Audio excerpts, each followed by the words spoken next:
In a forgotten kingdom where the mountains touch the clouds, there once lived a queen who longed for a child as serene as moonlight.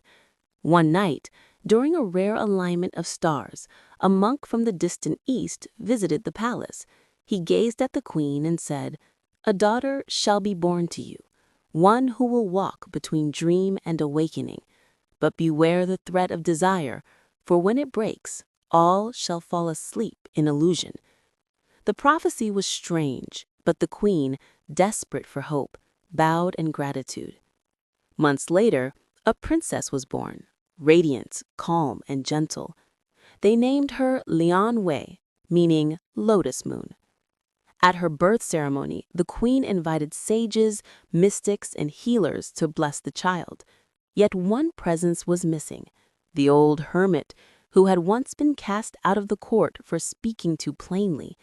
Offended by his absence, the hermit appeared uninvited, his robe tattered, his eyes bright as burning coals. He pointed at the infant and said, "She will one day prick her finger on the spindle of fate and fall into the dream that binds all beings, the dream of Samsara."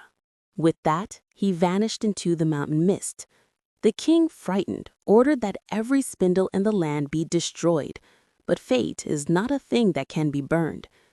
Years passed. Lian Wei grew graceful and wise beyond her age. She was drawn not to jewels or music, but to silence.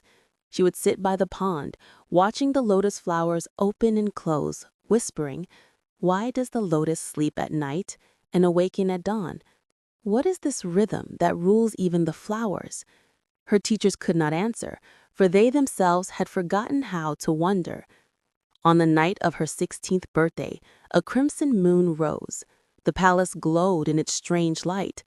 Wandering alone through forgotten corridors, Lian Wei heard a faint humming, like the spinning of silk. Following the sound, she discovered an old tower, long sealed. Inside sat a woman dressed in gray, weaving threads of gold upon a spindle. "Who are you?" the princess asked. The woman smiled. "I am the weaver of dreams. Would you like to learn how to spin?" Lian Wei, innocent and curious, reached out. The moment her finger touched the spindle, the world stilled. A drop of blood shimmered, then fell, dissolving into air. The sound of the spindle stopped. The next instant, the entire palace sank into slumber. Kings, servants, birds, and flowers. Even the wind forgot to move. Centuries drifted by. Forests swallowed the towers. Rivers carved through the marble, and legends grew. People said the princess still slept, preserved by moonlight, dreaming the dreams of all who came before her. And so it was until one day a wandering monk named Shen arrived at the Valley of Silence. He had spent his life meditating on impermanence, seeking the root of human sorrow. He saw the ruined palace wrapped in vines, and at its heart, the still figure of the sleeping maiden. Her face was untouched by time, serene as a statue carved from dawn itself. The monk knelt and whispered, "The dream of one is the dream of all. If she wakes, the world must wake with her." He sat beside her and began to meditate. As his breath deepened, the air within the palace began to shimmer. Shen's consciousness entered her dream. He found himself walking through a vast plain of mirrors, each reflecting a different life. In one, the princess was a mother; in another, a beggar; in another still, a warrior dying for pride.